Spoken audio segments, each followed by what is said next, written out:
MSW Media.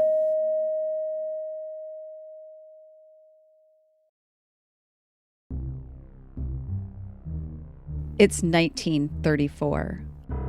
A decorated Marine Corps Major General, two-time Medal of Honor recipient, walks into a congressional hearing and testifies under oath that America's wealthiest businessmen just tried to recruit him to overthrow the U.S. government. 500,000 veterans, a march on Washington, a fascist puppet government, a real coup in America against FDR. It even had a name, the business plot of 1933. Congress confirmed it happened, the media called it a hoax, and history quietly buried it until now.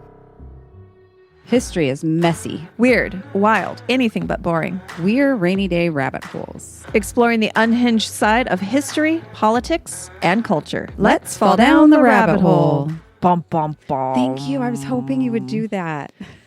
Also, it was the Marine what? The Marine what? The Marine what? The Marine Corpse. Oh, yeah. I forgot I was going to do that. Dang it. I got really into my hook. So yeah, you heard that right. A literal coup in America against FDR. I mean, it didn't happen. We'll get there. The business plot, also called the Wall Street Putsch or the White House Putsch, if you want to speak German. How do we spell this? Putsch. Putsch. Putsch. Where you gotta get some gruff, get some phlegm into it. Yeah, I did do the on Google where it pronounces it for you. It didn't quite do that. I like that. That feels more German. The little computer thing. You gotta get back there in the back of your throat. Phlegm. So now you're probably thinking, wait, I definitely would have heard about this in history class. And that's what my husband said to me last night when I was talking about it. You're like I paid attention. Yeah, not me. He said, I know nothing about this coup on FDR. What are you talking about? Like, because he's so into history. Oh, wow. And you're like, I thought you paid attention in history class. Yes, Keith. Exactly. Like you did, though. You had him do your homework. Exactly.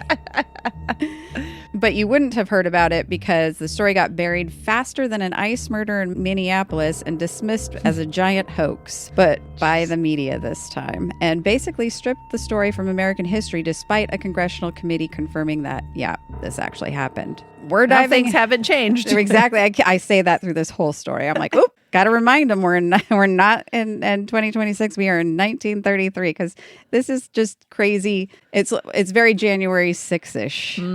It's got about that much brains, too. Today, we're diving into the wildest and somehow least known story in American history. This is the tale of when corporate America looked at democracy and said, no, you're not good for business, so we're going to need to reorganize, and tried to install a fascist government because one president had the audacity to suggest that maybe, just maybe, workers deserved rights and the economy shouldn't be a playground exclusively for the ultra-rich. Again, this story is not from 2026. Right. I'm just sitting here going, oh my God, wait a minute. Almost every paragraph I do a timeline reminder. Okay, so let's set the scene. It's 1933 and America's economy is a disaster. And I don't mean, gas prices are high disaster. I mean full-on economic collapse. It was the Great Depression. Right. People selling apples on street corners or their children from their porch and Hoovervilles everywhere. That kind of disaster. So unemployment was 25%. That meant 1 in 4 Americans who wanted a job couldn't have one. Banks were failing left and right. There were 9,000 banks that collapsed between 1930 and 33. Wow. People's life savings, poof, gone. The stock market lost 90% of its value between 1929 and 1933. 90%. We could be headed for that. I know. This year, if Europe dumps all its treasury bonds. Farmers lost their land and families starved. It was bleak. And that didn't just happen. The result was from decades of unchecked corporate greed, speculation, and an economic philosophy that basically amounted to let the rich people do what they want, and surely it'll trickle down to everyone else. Wait, what year are we in? Spoiler alert, it didn't trickle down. And again, this is not 2026 yet. We learn fast around here. Workers had virtually no rights, no minimum wage, no maximum hours. Child labor was still a thing. Workplace safety, what's that? If you got injured on the job, that was your problem. And if you tried to unionize, you'd get your skull cracked by Pinkertons or a company goon. The wealth gap was obscene. The top 1% of Americans held 33% of the household wealth. What do you think it is today? Probably more. It is. Today, we are larger than Depression era gap. It is the top 1% of the population holds 37% of the household wealth. Currently, the bottom 50%, so half of America has 3%. Half of America has 3%. Wow. That's it, of the wealth. Yep. But let's keep cutting taxes for the wealthy. And that doesn't even really show the disparity because the top 1% keep their wealth in stocks and assets that gain money. So they are quickly gaining wealth just by their stuff sitting there, and they're taking it. It's a slow progression coming from the 50%. So we're losing every day while they're gaining quickly. And here's something else I found fascinating because I'm wondering, like, have we always had this large gap? But no, in 1975, the top 1% held 9% of the household. So what was the difference then? So the difference in that era was FDR. I'll talk about what he did in a minute, but that changed the wealth gap. And then after 1975, a few years later, enter the Reagan era, where we went back to trickle-down economics. Yep. That was his big deal. That was his big thing, yeah. And we're still there. We're right back to that wage gap or that wealth gap.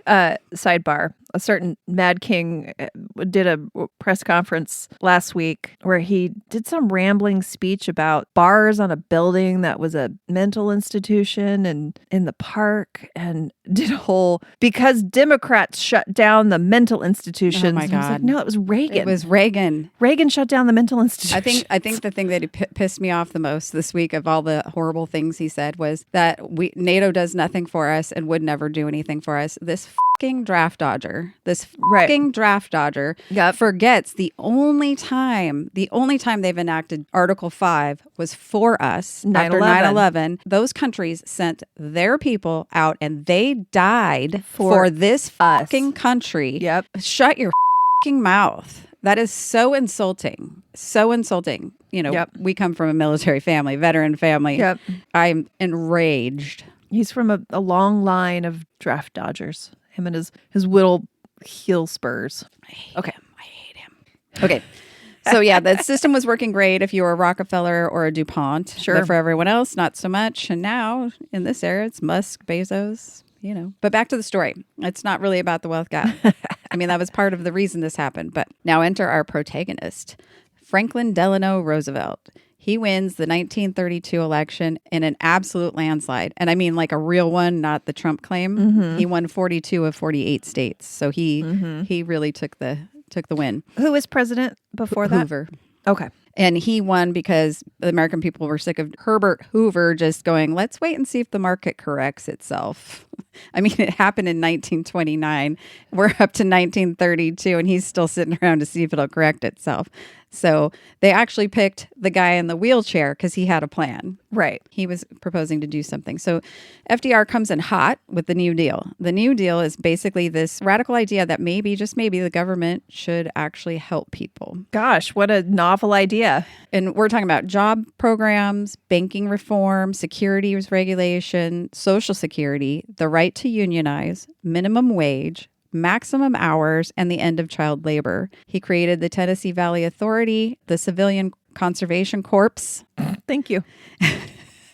the Works Progress and the Works Progress Administration. He was basically putting people back to work building roads, bridges, dams, and schools. Mm-hmm. The Grand Coulee Dam was one of those projects. Yep. And so he's helping the actual citizens of this country. Mm-hmm. I want to call him back from the beyond. Him and Dan Evans. Yeah. And we could throw Teddy Roosevelt in there too. I liked he was a mustachioed president. And we need more mustaches on presidents. Makes them more trustworthy. You think? Looking, at least. Oh yeah, I'm one of those people that thinks somebody with a mustache is more trustworthy. Oh wow. I'm less likely to think that way. I think. Did your dad have a mustache growing up? Yes. Oh. Cop and porn star.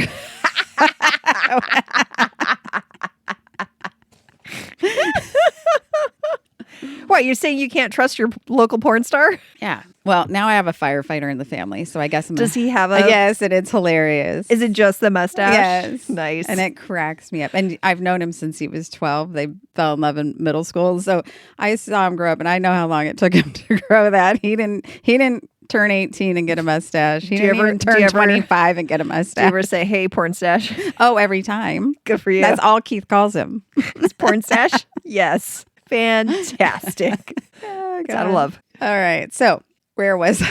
Sorry. Oh, the business community, they lost their minds. And unfortunately for them, they didn't have large lobby groups, so they had to come up with a whole different plan. They had spent decades building a system where they could do whatever they wanted. They could pay workers nothing, work them to the bone, fire them for any reason, crush unions, manipulate markets, engage in insider trading, and basically run the economy as their own personal piggy bank. And now this aristocratic traitor to his class, FDR came from wealth. And so that's how the wealthy people saw him, was as a traitor, because he was, taking care of the non-wealthy. Like Bernie. Yeah. And so they saw him as a traitor. So he went to work giving workers rights and suggesting social safety nets for people so they didn't starve. Yeah. What a novel idea. And he was quite the jerk. What an a-hole. So they called him a socialist, a communist, a dictator, and they said he was destroying America, Dictator. killing free enterprise, ushering in tyranny. Oh my God. Sound familiar? Yeah. But that was against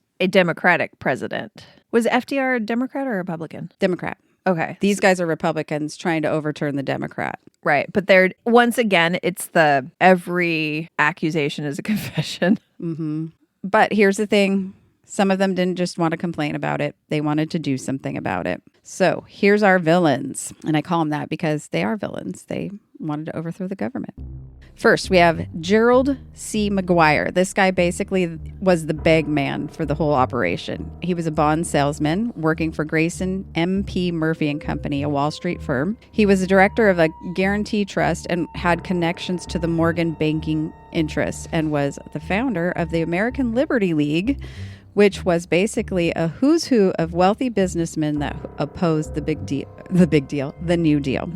McGuire is also the Connecticut commander of the American Legion, which is going to be important to the story later. Okay. Connecticut commander of the Legion? American Legion. He was the Connecticut commander of the American Legion. Of the American Legion. Okay. In Connecticut. And he's the guy doing the legwork, making the contracts, having the meetings. He's not quite the brains of the operation. He's more like the middle manager of treason. Okay. What's your job title? Middle manager of treason. In 1934, McGuire takes... Did you get promoted to that role?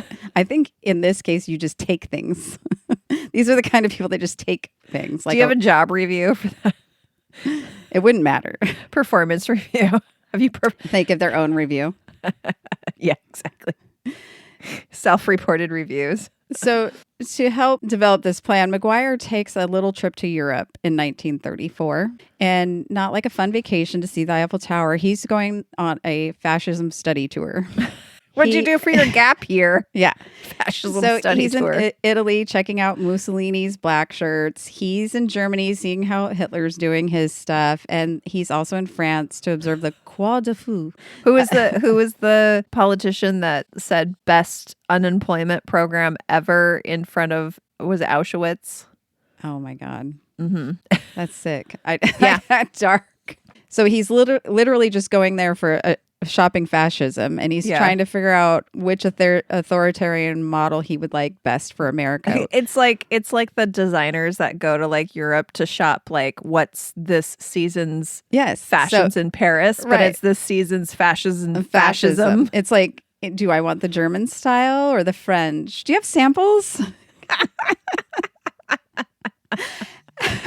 I like the French one because it has more frilly edges. Croix de Feu. Just What sounds does that better. mean?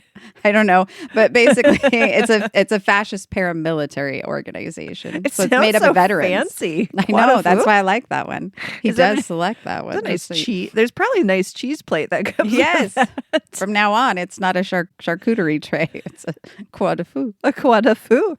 I don't know. I mean, when you put it in French terms, it's not that bad. No, exactly. That's what I was thinking. God, it's all terrible. Let's burn it all down. So next up is Bill Doyle, another American Legion guy. He's working with McGuire on recruitment side of things, and he's briefed to the story because he gets spooked off kind of early in the planning. But he is the commander of the American Legion in Massachusetts, which is really where his connection is. Can you explain what's the American Legion? Yeah, it comes up a little bit later in the story, but basically it's their pool of veterans. Okay. And Robert Sterling Clark, he's the heir to the Singer sewing machine fortune. Yes. This guy is bankrolling part of the operation, and he's got millions to throw around, and he is really pissed about the New Deal. Very mad. Tie back to the Rainmaker. Oh, yeah. Charles Hatfield was selling Singer sewing machines. Gosh. We're so good. What year was that? 1916? Yeah, we're not. Well, I guess we are a little bit out, but I wonder if he was still trying to make it rain. Probably. Didn't he go on to do that for like several more Yes. decades after he drowned San Diego? Yes. He was too successful. Right. Finally, there's John Davis, a lawyer who was involved in the early stages, and his main role was just funding. He didn't do a lot of the planning or the activity, but he did have a lot of money. Sounds like a great idea. I'll give you some money. So these are businessmen in their own right, but they're connected to a lot of high-level other businessmen. Okay. We're talking the DuPont family, J.P. Morgan, Oof. Remington Arms, Goodyear Tire, Standard Oil. Oh my God. And then, so the American Liberty League, that's not the American Legion. This is different. The American Liberty League, which I mentioned earlier, was basically a political arm of this whole anti-New Deal movement and was funded by some of the wealthiest families in America. Like early lobbying is what I was thinking. Well, and it's interesting too, like the way they name it, like very, very That's put very liberty in it. fascist. Like we're fighting for our liberty, It's and they're very trying to fascist. take our freedoms away from us. Yeah, It's very fascist, just like all the patriots that we see now and how they've, call themselves patriots while they go climb the walls of the Capitol and beat police officers. But that's how they're doing. They're wearing shirts that say 1776, like they're part of the revolution to keep, they're fighting for America. This is very, very similar to that whole brainwashed idea. Here's where it gets interesting. McGuire and his buddies need someone to actually lead this thing because there's a problem with being a rich businessman who wants to overthrow the government. You're not exactly the guy who's going to show up and do the actual fighting. And you probably won't inspire 500,000 veterans to march on Washington. So what do? You need somebody with credibility. You need someone with military experience, someone who's beloved by veterans and the American public. You've got to sell it. Someone who's seen as incorruptible, patriotic, and a real American hero. They need someone like... Okay, before I tell you... who these guys thought was going to lead their Save Democracy by Ending Democracy plan, we're going to take a quick break and hear from our sponsors. Ugh, I barely got any sleep last night. What? Why? I spent hours fighting with AI, all because I was trying to make a website. It started out okay, but then I got stuck just trying to change one button. Okay, relax. Just try Wix Harmony. What's that? It's Wix's new website builder. Lets you switch back and forth between AI tools and hands-on editing anytime. So I'm not just prompting and praying? Nope. Just try it for free at wix.com/harmony.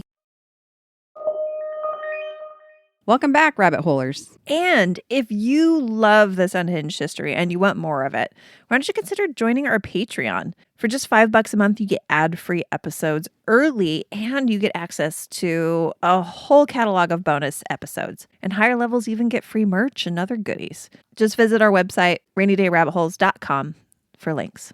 Back to the story and on to the plan. Oh boy, I'm excited. The plan, as it was laid out, was to recruit a popular military figure to lead the march of 500,000 veterans on Washington, D.C. These veterans would be organized through the American Legion, which had about 1 million members at the time and was the largest veterans organization in the country. So that's why it was important to be commander of these American Legion satellites or whatever they're called, so that they had access to all these soldiers. Wow. Okay. or veterans. The idea was for this massive show of force that would essentially intimidate FDR into stepping aside or becoming a figurehead. They'd install a Secretary of General Affairs, aka a dictator, who would actually run the country. FDR could stay on as president in name, but he'd have no real power. Basically, they were searching for a Stephen Miller with a prestigious military career. Oh, God. Right? The justification Voldemort. Exactly. The face of evil. We used to not say the name. I mean, the whole thing in Harry Potter is not to say he shall not be named. Now we say it every time we see him. But there's too many people that are that level of evil that you could be like, now who we am I see his talking face about? and you're like, ew, Voldemort. We're not even afraid him enough to not say the name. Yeah, I'm afraid of him, but I also despise him. The justification they were planning to use was that FDR was too sick, too weak, and too overwhelmed to handle the job. Remember, he was in a wheelchair. They'd frame it as a patriotic intervention to save the country from chaos and communism. Can't we do that now? Right? Is this actually true right now? They were prepared to spend $3 million on the operation, and that's about $70 million today in today's money. They had promises of more funding if needed. Clark allegedly said that he was willing to spend half of his fortune. This was the guy that was his whole The gig. lawyer guy? Mm-hmm. Okay. He was willing to spend half of his fortune, and that was $15 million, which is akin to $350 million today. Wow. Of the models they were looking at for the fascist movement in Europe, Maguire specifically mentioned the Croix de Feu in France as an inspiration, a veterans organization that had become a powerful political force. He talked about how they could do the same thing in America. Here's the chilling part. They weren't talking about this in some dark alley. These were respectable businessmen, pillars of the community, having these conversations in their offices, in their country clubs. They all genuinely believed that they were going to save America, so they were openly discussing it. They saw themselves as patriots. Well, I mean, save America for people like them. Exactly. Gosh, what are millionaires going to do? And I remember this. This is why With this whole thing... labor laws. Right, exactly. They get to go home? They have a designated shift? They should work till I'd say they're done. We can't have 13-year-olds in our factory? Yeah. Rude. That is unpatriotic. We give them cigarette breaks. Starting at 8. Yeah. How are we not fair? So the American Legion, this is why they thought this would work. The American Legion was founded in 1919, right after World War I, and by 1933, it had 1 million members and veterans from the Great War. These were people who served their country. Many of them were struggling with depression. Which we didn't do a whole lot to treat. The Legion itself was not a monolithic organization, so it didn't have one belief. They weren't all Republicans or all had the same. They were all veterans, but they weren't all of the same political beliefs. They were progressive members, conservative members, and everything in between. But the leadership, particularly guys like Maguire, tended to be more conservative. They were all the connected businessmen men were running these legions. The plotters figured that veterans would be easy to mobilize. These were men who were used to following orders, who had military training, and who were organized into local posts all over the country. This was really easy to access this resource. Many of them were unemployed or underemployed, and they were frustrated, angry, and looking for someone to blame for their situation. They were prime. Like during COVID. The plan was to use the Legion's structure to organize and mobilize these men. They would frame it as a patriotic movement to save the country. They would play on fears of communism, on resentment of the New Deal, on FDR as weak, and America needed strong leadership. Jeez. Yep, we're still in 1933 in this story. I remember this I watched carefully the planning of January 6th, so I was surprised it actually took off. But I went on that app Parler, that the megas were using. Yeah. And I didn't post on there, but I just would watch all this conversation. You were just lurking. I was lurking, and they were like planning what hotels to stay at. They were, where do you get the money if you don't have any? It was funded. Wow. It was planned. Wow. They were talking about when, where to be, what they were going to do. They were storming the Capitol. They were planning storming the Capitol, and nobody did any. I stayed home from work on that day to watch it, because I knew it was going to happen. How did no one stop this? But wait a minute, Jody. I thought it was all of the Capitol security and the FBI. It was the Proud Boys and the Oath Keepers. I watched them constantly during this time because I knew it was happening. I watched Enrique Tarrio's Parlor page all the time. There was somebody Biggs on there, the Oath Keeper dude. What's his name? I can't remember their name. Stuart Rhodes. Like, I watched them because I knew that what they were doing, and they were very blatant about it. They were not hiding, yet it happened with like a surprise. But they all thought this way. They all thought they were saving America. They truly believed what they were doing was right. Stunning. Here we are 90 years later. Well, I don't think that the people that are in control right now think that they're doing the right thing or something that will help America. Not currently. I don't believe so. No, they have their own interests and they care about of power. People like them and power. That's all it is. They care about power. They don't. There's no misplaced ideology. Greg Bovino was out in a Nazi SS trench coat. I mean, it was a small one, so it didn't drag on the ground, but he was wearing it. Oh yeah, you heard about the guy that they claimed was trying to do a murder for hire on him because some guy sent a meme on Snapchat. Oh, and that's his a brother. Oh, that showed that's like a death threat. Grave Bovino and. It said like $10,000 and something else like ha ha ha. I heard that. They dismissed it, right? Yeah. Yeah. So insane. These guys try to act like they're such big macho men, but they're scared of everything. Also, not only is Greg Bovino like 4'11", have you heard him talk? It is hilarious. It's like this. It's like, are you really talking like that in your Nazi outfit? I try not to listen to any of the words they say. I like to just hear it, look at it with quotes. I'm gonna throw a pepper spray, or what is it? The pepper ball at you. Pepper ball coming. Like, oh God, you're so scary, you little tiny fucking man. The dog looked around at that. He was like, wow. What's that high-pitched little girl? Oh, okay. Back to this story. Where were we? Okay. The American Legion had already shown it could mobilize large numbers because in 1932, the bonus army of about 43,000 veterans and their families had marched on Washington demanding early payment for their World War II bonuses. I'm sorry, World War I bonuses. So this bonus army, they just came out for their bonus for World War I. And they had, like from 1925 to 1935, the government had that era to pay their bonus. Oh, and they never did.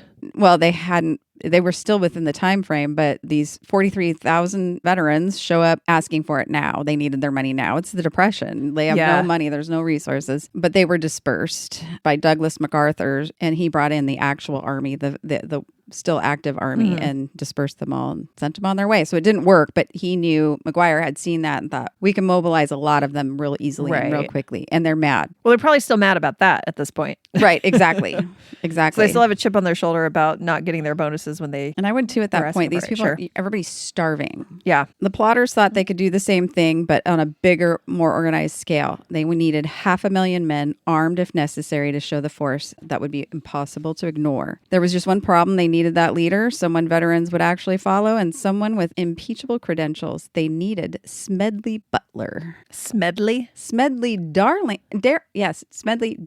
Butler, because this guy was an absolute legend, and it's a crime that more people don't know about him. And I do believe that this story is why people don't know about him, and you'll find out what happens to him later. And I'm like, he's a hero, not only before the story, but in the story, and then after the story is... But what a name. I know, right? He was very well known. He was famous for the things that he had completed in the Marines. You expect there to be the third after that name. Yeah, Smedley Darlington Butler the third. Right. Wonder if there ever was. So Butler joined the Marines in 1898 when he was only 16 years old. He lied about his age to get in. And over the next 34 years, he became the most decorated Marine in U.S. history. He had 2 Medals of Honor, and there are only 19 people to this day that have 2 Medals of Honor. Wow. Mm-hmm. He also was awarded the Marine Corps Brevet Medal, the Distinguished Service Medal, and he served in the Philippines, China, Central America, and the Caribbean, and then Mexico and France during World War I. He fought in the Boxer Rebellion, and he was wounded multiple times.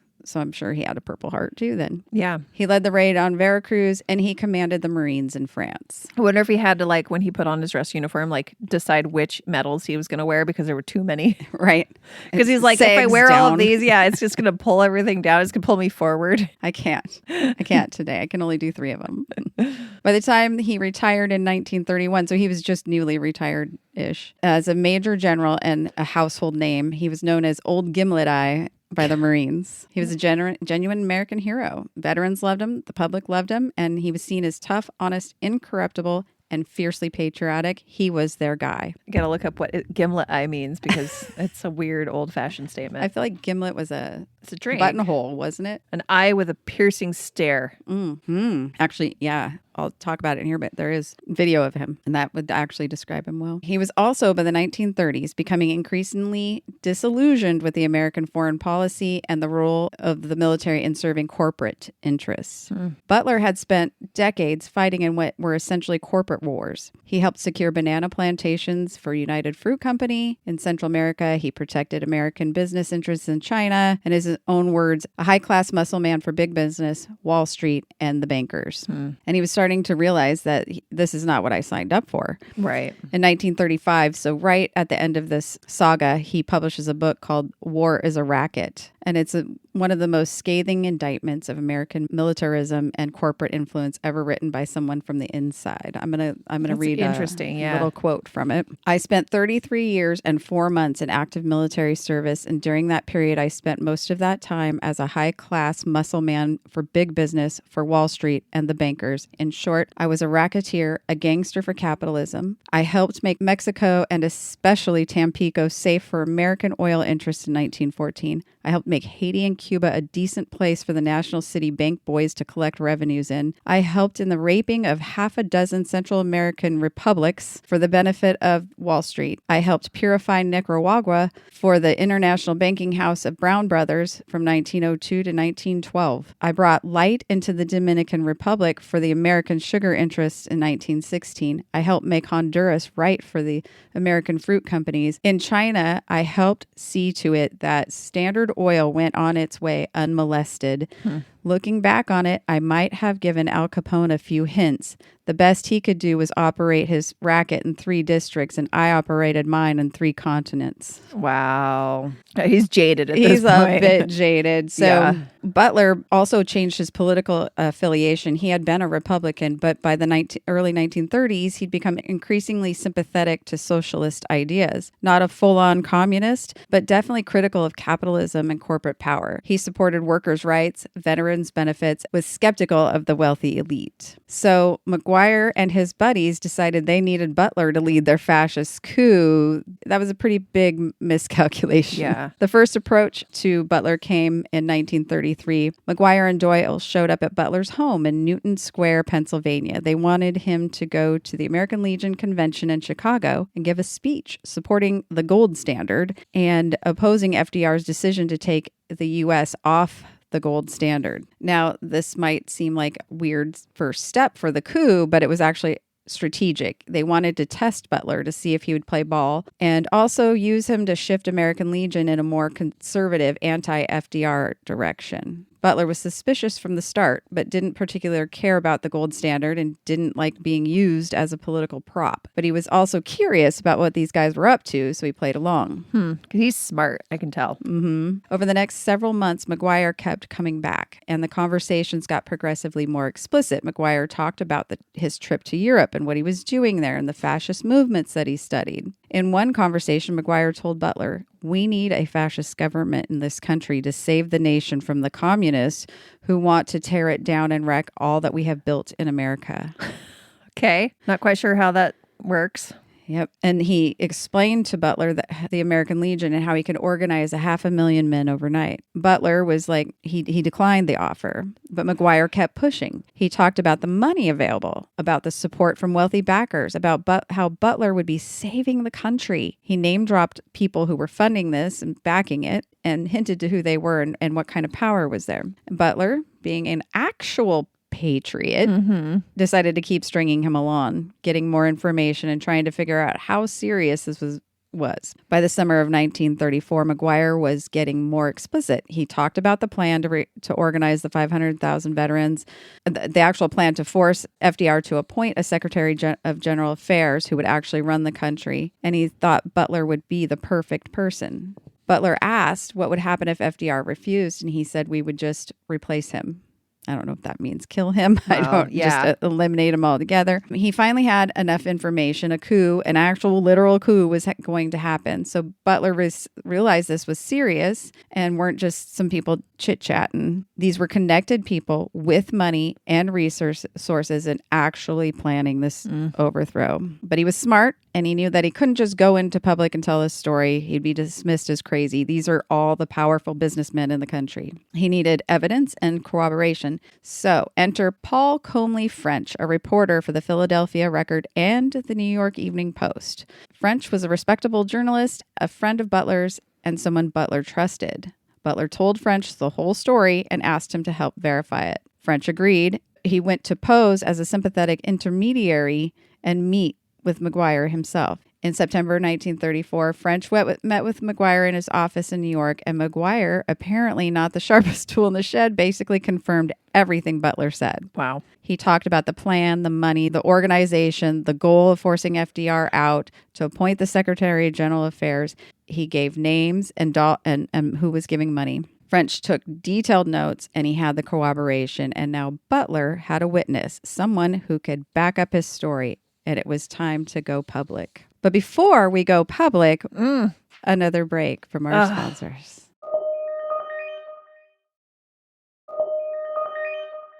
And we're back, rabbit holers. Back to the story.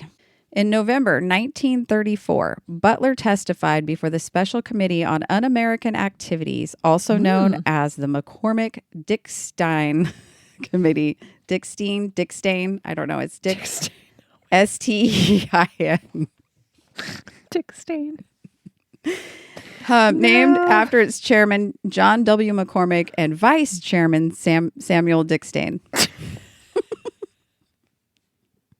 I actually have never heard that name before. Have you? It can't be Dickstein. No, it's S-T. I think Stein, Stein. That's Stein. But thank you for Dickstein. Also, it says like a little bit of paprika on your Dickstein. McCormick. Oh, got it. Oh, yeah. Isn't that the spice company? Yes, it is. So now this committee had been formed chaired by Dickstein.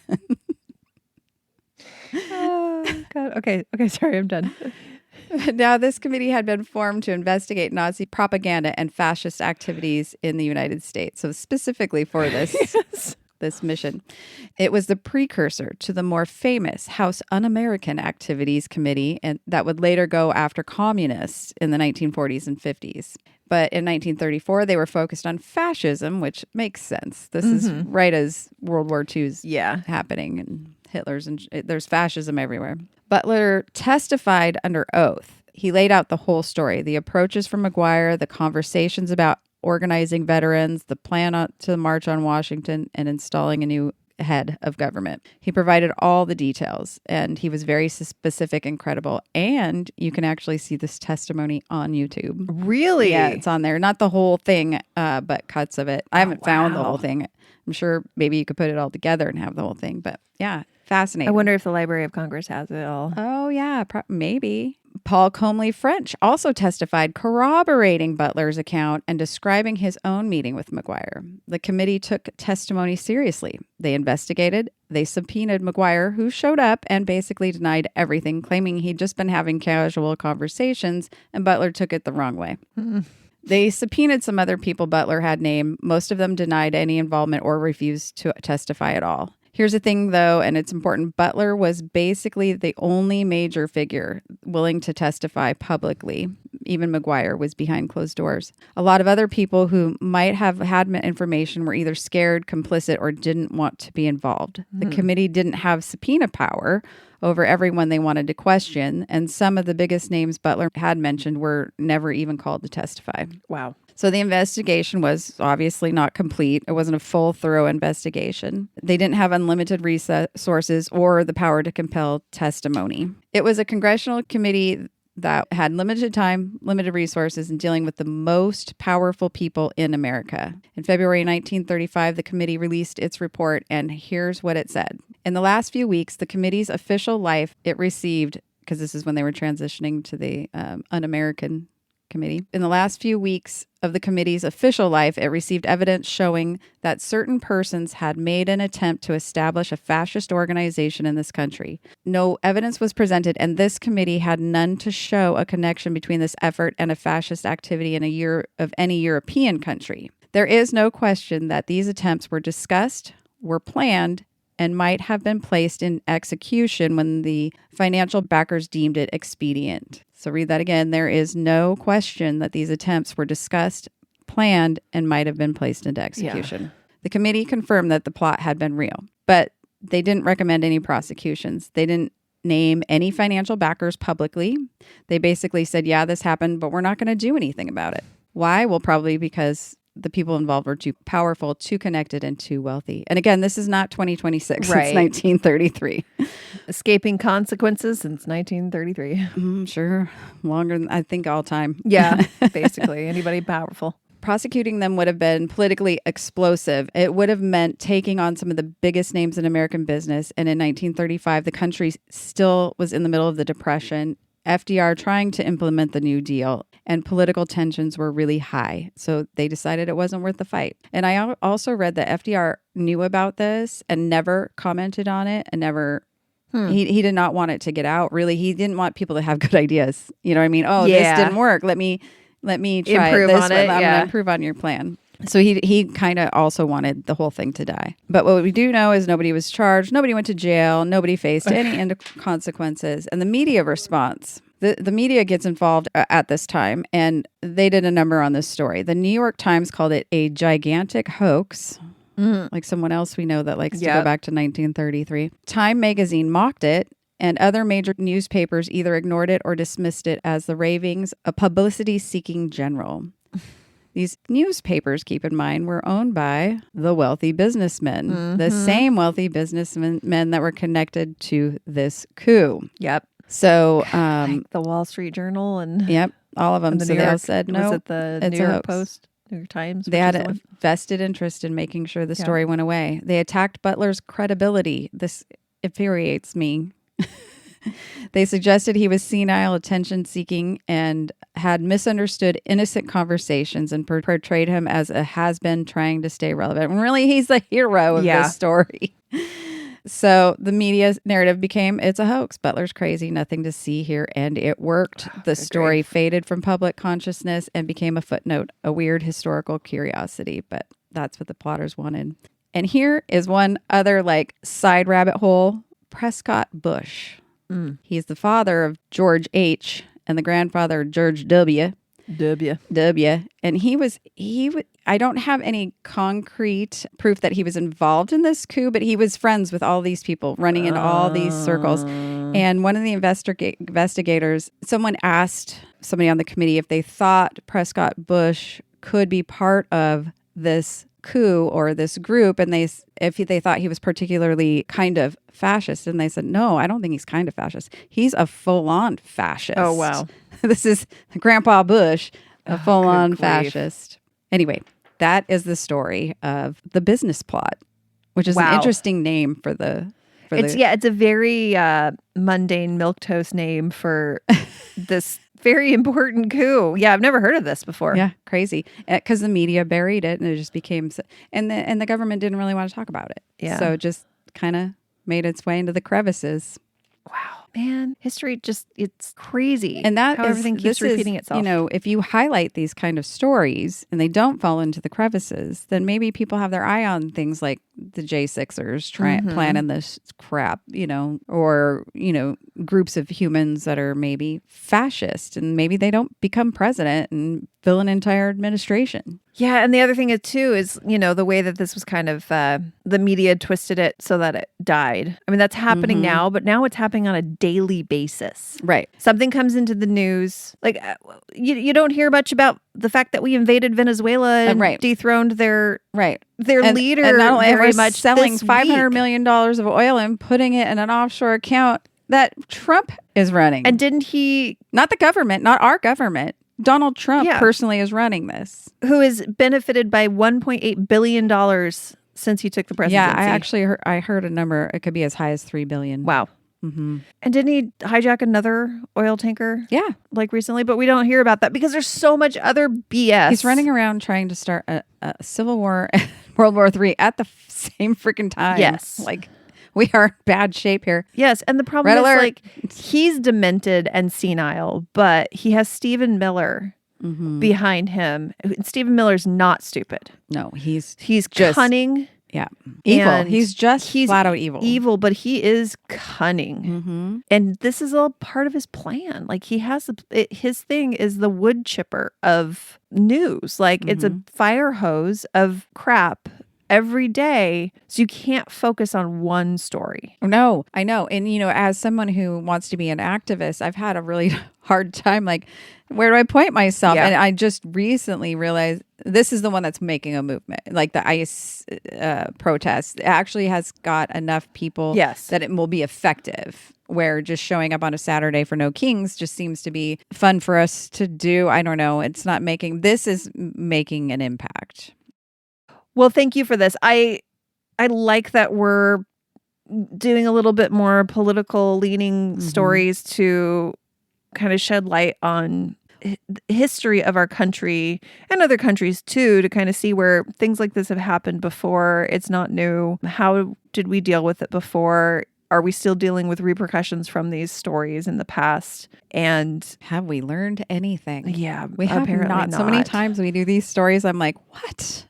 Why are we still doing this way? I mean, we've known this for 100 years now, that this, like our economy, for instance, why are we back to this where 1% holds so much of the wealth? That's insane to me. And the world's richest country is what I'm told. Thank you, everyone. Thank you, Jody, for that great story. I really appreciate it. It was fun. It was a little rage-inducing, but I know, right? It was interesting. I got more and more into it as it kept going. That's why it's long. So there was something that you mentioned in the beginning, Pinkerton. Oh, yeah. So we need to do an episode on the Pinkerton Detective Agency. And they're like... That. I have a funny tale about that. I was watching one of those Old West shows. I can't remember what it was. And they kept talking about the Pinkertons, and then that's a Pinkerton and that. And I'm like, they're all related? Why are all these people? I thought that was somebody's last name. I think I watched like 6 episodes before I looked it up. It's like, no way, they can't be related. You've been listening to Rainy Day Rabbit Holes, if you forgot already. You can find more stories like this, plus photos and sources at rainydayrabbitholes.com. Our site is built by Letha Davis at easybreezy.com. That's EASYBRZY. Easy Breezy. It's Breezy. Our social media wizard is Logan Hine at Redemption Industries. And you can join our Patreon for bonus episodes and ad-free listening. The link's right there on our website. Rainy Day Rabbit Holes is a proud member of MSW Media, and this episode was produced and edited by me, Shay. Master editor. I wouldn't go that far, but I'm not bad. Not bad. Not bad editor. So thanks for listening. Stay curious and see you down the rabbit hole.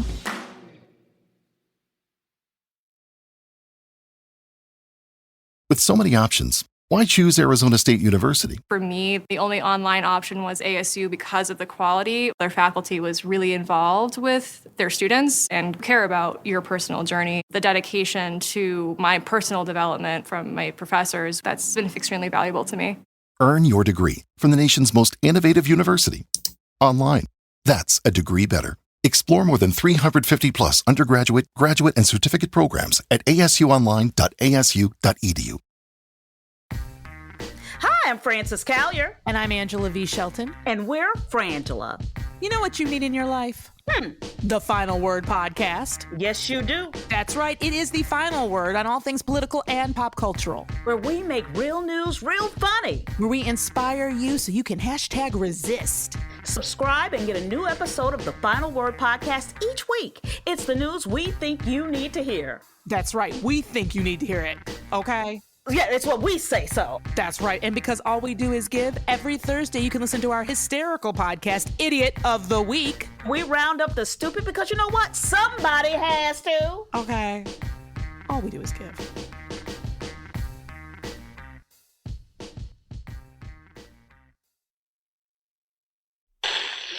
I'm Brian Karam, and I've spent decades covering politics. Now I'm taking you behind the scenes, one interview at a time. Join us as each week Brian confronts the issues that matter, posing the questions you wish you could ask. No filter, no agenda, just the truth. We're not here for sound bites. We're here for substance. Join me, Brian Karam, every week as we cut through the noise and get straight to it. This is Just Ask the Question, where curiosity will lead us to the facts. Subscribe now on your favorite podcast platform, and remember, when you want answers, all you have to do is just ask the question.